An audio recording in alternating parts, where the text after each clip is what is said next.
నమస్కారం అండి. ఈరోజు ఇంకా మంచి కథ తెలుసుకుందామా? తలప్రగడ గోపాలకృష్ణ గారు రచించిన 'మృత్యుంజయుడు' అనే కథను విందామా? ఏమైందిరా నీకు ఈ మధ్య చాలా డల్‌గా ఉంటున్నావు? అన్నాడు బలరామయ్య కొడుకు సుధాకర్ ఆఫీస్ నుండి నీరసంగా రావడం చూసి. ఏం లేదు నాన్న, ఆఫీస్‌లో పని ఒత్తిడి అన్నాడు సుధాకర్ షూస్ విప్పుకుంటూ. గీజర్ ఆన్ చేశాను, స్నానం చేసి రండి. వేడి వేడి పకోడీలు వేశాను, తిందురుగాని అంది జానకి మంచినీళ్ళ గ్లాస్ అందిస్తూ. గ్లాస్ అందుకొని నీళ్లు గడగడ త్రాగేశాడు. పిల్లలేరి అన్నాడు. కశ్యప్ ఎంసెట్ కోచింగ్కి వెళ్ళాడు, శ్రావ్య రూమ్లో చదువుకుంటుంది అంది జానకి. సుధాకర్ బెడ్రూమ్లోకి వెళ్ళి డ్రెస్ మార్చుకొని స్నానం చేసి 10 నిమిషాల్లో హాల్లోకి వచ్చాడు. బలరామయ్య టీవీలో వార్తలు చూస్తున్నాడు. భార్య క్యాన్సర్తో పోయినప్పటి నుండి ఆయన టీవీతోనే కాలక్షేపం చేస్తున్నాడు. బయటకు వెళ్ళడం కూడా తగ్గించాడు. జానకి పకోడీలు తెచ్చి ఇద్దరికిచ్చింది. కాస్త సూట్ కేసులో బట్టలు సర్దు, రేపు గౌతమికి హైదరాబాద్ వెళ్ళాలి అన్నాడు జానకితో సుధాకర్. ఎందుకట అంది జానకి. అర్జెంట్ ఆఫీస్ పని, 2-3 రోజుల్లో వచ్చేస్తా అన్నాడు. సరే రేపటికి కదా అంది జానకి. కాసేపు తండ్రితో కబుర్లు చెప్పి 9 భోజనం ముగించి పిల్లల గదిలోకి చేరాడు సుధాకర్. శ్రావ్య కసబ్ల పక్కన కూర్చొని కబుర్లు చెప్తున్నా సుధాకర్ ఆలోచనలు పరిపరి విధాల పోతున్నాయి. అన్యమస్కంగానే ఉన్నాడు. తలపోటుగా ఉందని పిల్లలకి గుడ్ నైట్ చెప్పి పడక గదిలోకి వచ్చి నడుము వాల్చాడు. ఎంత ప్రయత్నించినా నిద్ర రావడం లేదు. ఆ రోజు సంఘటనలు ఒకటికొకటిగా గుర్తుకు వచ్చి భయపడుతున్నాయి. దేన్నైనా ధైర్యంగా ఎదుర్కొని తను, ప్రతి వాడికి ధైర్యం చెప్పే తను ఎందుకింత భయపడుతున్నాడో తనకి అర్థం కావటం లేదు. మిత్రుడు డాక్టర్ అయిన బాలాజీ సలహా ప్రకారం తను గత కొన్ని సంవత్సరాలుగా ఏడాదికోసారి రొటీన్గా రక్త పరీక్షలు చేయించుకుంటూనే ఉన్నాడు. వయసు 45 దాటాక కొన్ని పరీక్షలు చేయించుకుంటేనే మంచిది. అందులో ప్రొజెస్టెరాన్ స్పెసిఫిక్ యాంటిజెన్ ముఖ్యమైనది. ఏదైనా ఉంటే ప్రాథమిక స్థాయి నుంచి జాగ్రత్త పడవచ్చు అని చెప్పాడు బాలాజీ. ఆ ఏపీఎస్సీఏ పరీక్ష రిపోర్ట్ ఈ రోజే వచ్చింది. ఉండవలసిన దానికంటే కొంచెం ఎక్కువ ఉందని ఒకసారి హైదరాబాద్ వెళ్ళి యూరాలజిస్ట్ని కలువు అని బాలాజీ చెప్పినప్పటి నుంచి మనసు కీడుని శంకిస్తుంది. వెళ్తే అక్కడి డాక్టర్ ఏమంటారో?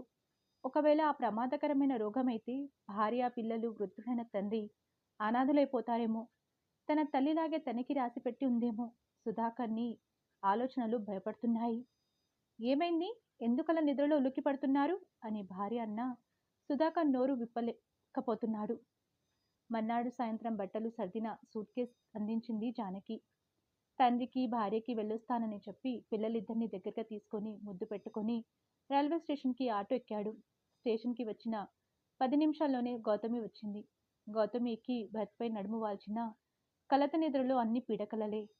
ఉదయాన్నే సికింద్రాబాద్లో దిగి చెల్లెలు సుభద్ర ఇంటికి వెళ్ళాడు. కాలకృత్యాలు తీర్చుకొని మెడికల్ రిపోర్ట్స్ తీసుకొని జూబ్లీహిల్స్లోని ఓ పెద్ద కార్పొరేట్ హాస్పిటల్కి వెళ్ళాడు. యూరాలజిస్ట్ డాక్టర్ బాలసుబ్రహ్మణ్యం గారి అపాయింట్మెంట్ తీసుకున్నాడు. అరగంట తర్వాత పిలిస్తే రూమ్లోకి వెళ్ళి నమస్కారం పెట్టి తన రిపోర్ట్స్ చూపించాడు. మిగతా రిపోర్ట్స్ అన్నీ నార్మల్గానే ఉన్నాయి, ఒక పిఎస్ఏ తప్ప. అలా అని అనుమానించలేం. మీకు బయాప్సీ తీస్తే గానీ ఏ విషయం నిర్ధారించలేం అన్నారాయన. ఎంత అవుతుంది సార్ అన్నాడు సుధాకర్.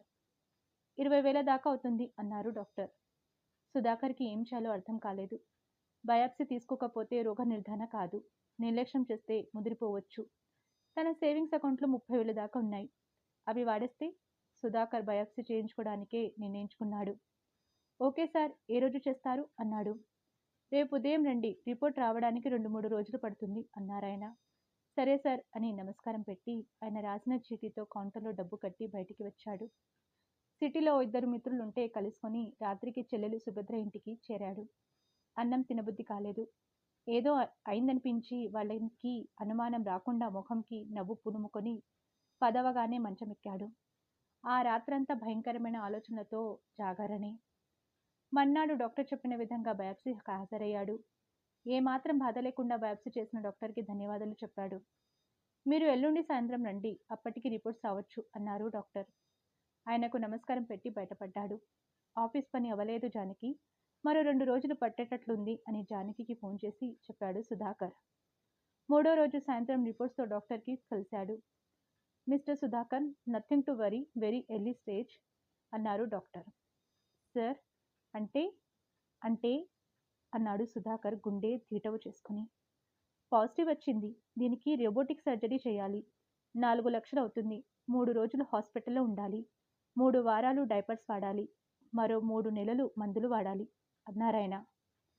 సుధాకర్కి నోట మాట రాలేదు. రిపోర్ట్స్ పాజిటివ్ వచ్చిందంటే తనకు ఆ పదం తలుచుకోవడానికి సుధాకర్కు ధైర్యం చాలడం లేదు. తన తల్లి ఆ వ్యాధి ముదిరిపోయే మరణించింది. తనకేదైనా జరిగితే తన కుటుంబం అంతా అనాథలై రోడ్డున పడతారనే ఊహే భయంకరంగా ఉంది. ఏమంటారు అన్నారు డాక్టర్. సార్, రిపోర్ట్ కరెక్టేనా సార్? ఎక్కడైనా పొరపాటు జరిగిందేమో సార్ అన్నాడు సుధాకర్ చిన్న ఆశతో గుండె దడదడలాడుతుంటే. రిపోర్ట్లో తేడా ఉండదు. మీరెందుకు భయపడుతున్నారు? మగవాళ్లలో ఇది చాలా కామన్. మీకు తెలుసా, 90 ఏళ్లు దాటిన మగవాళ్లలో 100కి 90 మందికి ప్రొజెస్టెడ్ క్యాన్సర్ ఉంటుంది అని వారికి తెలియదు. సో నథింగ్ టు వరీ, ధైర్యం చెప్పారు డాక్టర్. సుధాకర్కు నిస్సత్తువు అవతరించింది. సార్, నేను డబ్బు చూసుకొని వస్తాను సార్ అన్నాడు. రిపోర్ట్స్ తీసుకుని లేచి నించున్నాడు. ఓకే ఓకే, మీ ఇష్టం, త్వరగా చేయించుకుంటే మంచిది అన్నారాయన. నెమ్మదిగా రూమ్ నుంచి బయటికి వచ్చాడు. గుండె వేగంగా కొట్టుకుంటుంది. ఒళ్ళంతా చెమటతో తడిసిపోతుంది. తల తిరుగుతున్నట్లుగా ఉంది. కాళ్ళు తడబడుతున్నాయి. అక్కడే బయట కుర్చీలో కూర్చున్నాడు. కర్చీఫ్తో ముఖం తుడుచుకున్నాడు. బాటిల్ మూత తీసి 2 గుక్కల నీళ్లు తాగాడు. వెంటనే మిత్రుడు బాలాజీకి ఫోన్ చేశాడు. బయాప్సీ పాజిటివ్ వచ్చింది కనుక అంకలాజిస్ట్ చూడటం బెటర్. సిటీలో పెద్ద అంకలాజిస్ట్ మోహన్ కృష్ణ నా ఫ్రెండ్. ఆయనకు ఫోన్ చేస్తాను. ఇప్పుడే ఆయన్ని కలువు అన్నాడు బాలాజీ. డాక్టర్లు క్యాన్సర్ను తగ్గించడానికి అవసరమైన చికిత్స చేస్తారు. కానీ నువ్వు క్యాన్సర్ని జయిస్తావా, క్యాన్సర్ నిన్ను జయిస్తుందా అనేది నీ మానసిక స్థైర్యాన్ని బట్టి ఉంటుంది. జీవితం చాలా విలువైనది. అంతటి విలువైన జీవితాన్ని పోరాటం చేయకుండా క్యాన్సర్కి సరెండర్ చేయకు అని అతని డాక్టర్ ఫ్రెండ్ చెప్పాడు. సరే అని చెప్పి క్యాంటీన్కి వచ్చి కాఫీ తాగాడు. ఓ 10 నిమిషాలు స్థిమితంగా కూర్చున్నాడు. ఆటో మాట్లాడుకొని మోహనకృష్ణ హాస్పిటల్కి వచ్చాడు. హాస్పిటల్లో ఆడ మగ చిన్న పెద్ద అనే భేదం లేకుండా రోగులతో కిక్కిరిసిపోయి ఉంది. వెయిటింగ్ హాల్లో కూర్చోడానికి కూడా జగలేదు.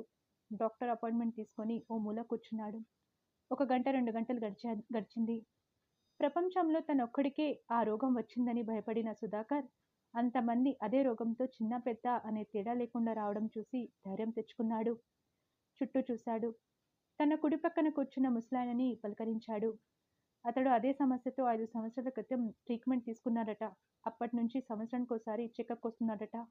అయితే తను 5 సంవత్సరాలు బ్రతకవచ్చన్నమాట. తన ఎడమ పక్కన కూర్చున్న ఆమెను పలకరించాడు. ఆమె బ్రెస్ట్ క్యాన్సర్కు 10 సంవత్సరాల క్రితం ట్రీట్మెంట్ తీసుకున్నానని, చెకప్కి వచ్చానని చెప్పింది. సుధాకర్కు మరింత ధైర్యం వచ్చింది. ఎదురుగా 10 ఏళ్ల పాప. ఏం క్యాన్సరో తెలియదు. అమాయకంగా ఆడుకుంటుంది. డాక్టర్ మోహనకృష్ణ నుంచి పిలుపు రాగానే రిపోర్ట్స్తో డాక్టర్ రూమ్లోకి వెళ్ళాడు. రిపోర్ట్స్ చూసిన ఆయన చిన్నగా నవ్వాడు. మీకు కూడా ఎవరైనా వచ్చారా అని అడిగాడు. లేదు సార్ అన్నాడు సుధాకర్. వస్తే మంచిది. కొంతమంది అవగాహన లేక భయపడుతూ ఉంటారు, అందుకు.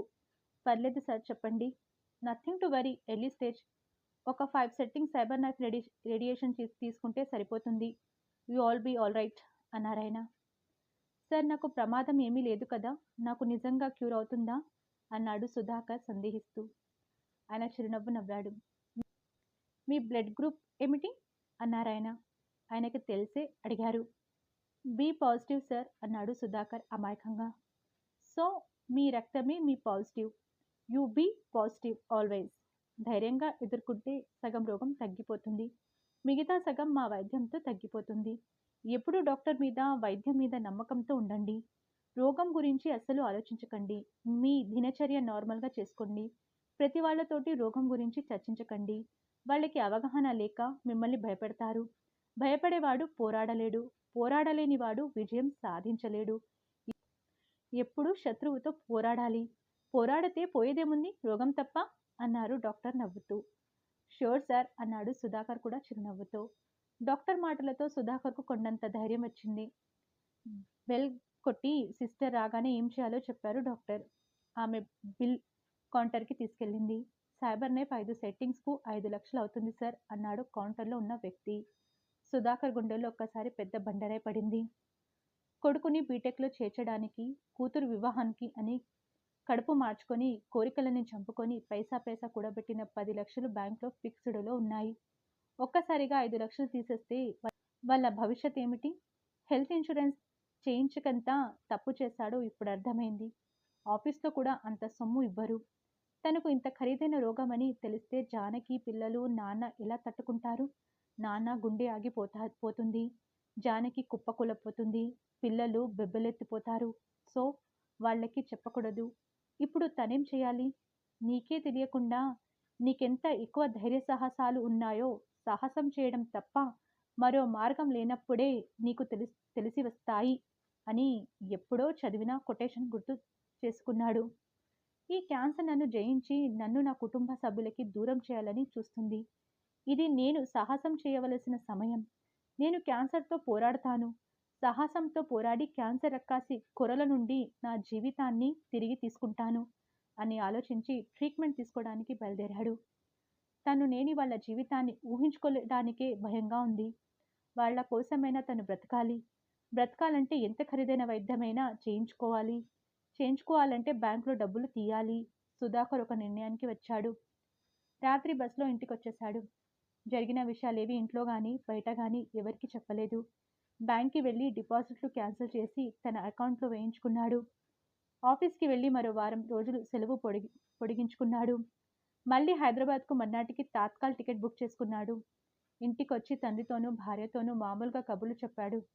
పడుకునే ముందు జానకితో అన్నాడు, రేపు మళ్ళీ గౌతమికి హైదరాబాద్ వెళ్ళాలి. మొన్న వెళ్ళిన పని అవలేదు. ఈసారి ఓ 5 రోజులు పట్టొచ్చు అని. అదేమిటండి, ఈరోజుగా వచ్చారు? ఇంతకు ముందు ఎప్పుడు కానీ క్యాంపులు ఉండేవి కాదు. ఇప్పుడేమిటి?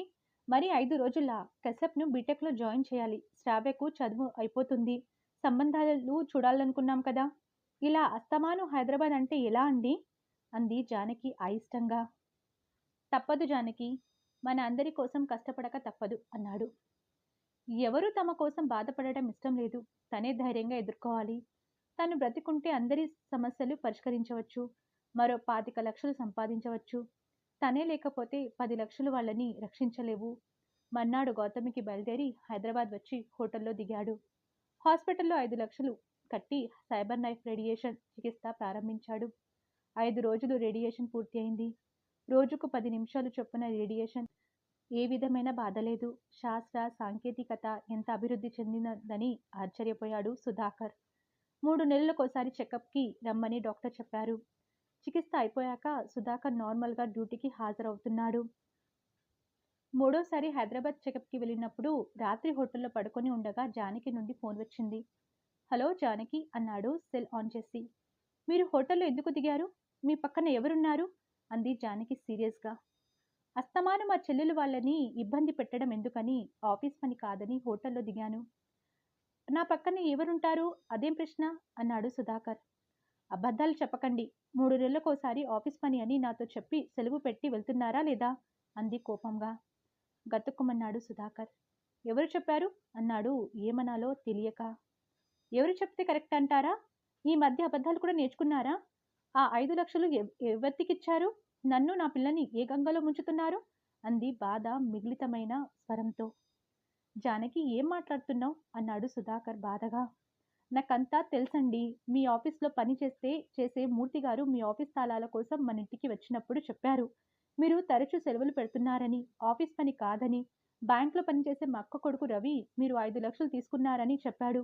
ఒక్కసారి అంత మొత్తం డ్రా చేయాల్సిన అవసరం మీకేమొచ్చింది? అంటూ ఏడుపు ప్రారంభించింది. జానకి, నా మాటలు నమ్ము. నేను వచ్చాక అన్ని విషయాలు చెబుతాను. నేనేం చేసినా మీకోసమే చేస్తాను. Be positive. ఎందుకు నెగిటివ్గా ఆలోచిస్తున్నావు? నన్ను నమ్మకపోతే ఎవరిని నమ్ముతావు? అన్నాడు సుధాకర్ జానకిని సముదాయిస్తూ. మీరు ఎందుకు అస్తమాను హైదరాబాద్ వెళ్తున్నారో, ఆ 5 లక్షలు ఎవరికిచ్చారో చెబితే గాని పచ్చి మంచినీళ్ళు ముట్టను అని సెల్ డిస్కనెక్ట్ చేసింది. సుధాకర్ తలపట్టుకున్నాడు. ఇక చెప్పక తప్పని పరిస్థితి. ఎవరి కోసమైతే తాను శారీరకంగా, మానసికంగా, ఆర్థికంగా కష్టపడుతున్నాడో వాళ్లే తనని అపార్థం చేసుకుంటే తను చేయగలిగేదేముంది? ఉదయాన్నే డాక్టర్ దగ్గరికి క్వార్టర్లీ చెకప్కు వెళ్ళాడు. వెరీ గుడ్ సుధాకర్ గారు, మీరు జయించారు. మా ట్రీట్మెంట్కి మీ ధైర్యం తోడవడంతో బాగా క్యూర్ అయ్యింది. మీ పాజిటివ్ దృక్పథమే మీకు రక్ష. ఇక నుంచి 6 నెలలకు, ఆ తర్వాత సంవత్సరానికి ఒకసారి చెకప్కి రండి అన్నాడు డాక్టర్ మోహన్ కృష్ణ థమ్సప్ గుర్తు చూపిస్తూ. థ్యాంక్ యూ డాక్టర్ అన్నాడు సుధాకర్ ఆనందంగా. ఆ రాత్రే బయలుదేరి మర్నాడు ఉదయం ఇంటికి వచ్చాడు. సూట్ కేస్ బెడ్రూమ్లో పెట్టి బాత్రూంలోకి స్నానానికి వెళ్ళాడు. 10 నిమిషాల్లో బాత్రూమ్ నుంచి వచ్చేటప్పటికి సూట్ కేస్ తెరిచి మెడికల్ రిపోర్ట్స్ అన్నీ మంచం మీద పరిచి ఉన్నాయి. జానకి ఆ రిపోర్ట్స్ చదువుతూ కళ్ళు తుడుచుకుంటుంది. సుధాకర్ జానకికి ప్రక్కన చేరి తల నిమిరాడు. నన్ను క్షమించండి. మీరెంత మానసికంగా నలిగిపోయారో, శారీరకంగా కష్టపడ్డారో గ్రహించలేకపోయాను. ఎందుకింత సాహసం చేశారు? ఒంటరి పోరాటం ఎందుకు చేశారు? మేమంతా ఏమైపోయాము? అంది జానకి వెక్కి వెక్కి ఏడుస్తూ. నిజానికి మీ సపోర్ట్ ఉంటే ఇంకా ముందే రోగం నయమయ్యేది. కానీ మా అమ్మ క్యాన్సర్తో పోవడంతో నా విషయం చెప్తే మీరెవ్వరూ తట్టుకోలేరని భావించి ధైర్యంతో పోరాడటమే క్యాన్సర్కు దివ్యౌషధము అని గ్రహించాను. పోరాడాను. అందుకే జయించాను అన్నాడు సుధాకర్ జానకిని దగ్గరగా తీసుకుంటూ. జానకి తన మంగళసూత్రం కళ్ళకద్దుకుంది అతను జయించినందుకు. మీకు ఈ కథ నచ్చితే లైక్ చేయండి, షేర్ చేయండి. మరిన్ని మంచి కథల కోసం మన ఛానల్ని సబ్స్క్రైబ్ చేసుకోండి. ధన్యవాదములు.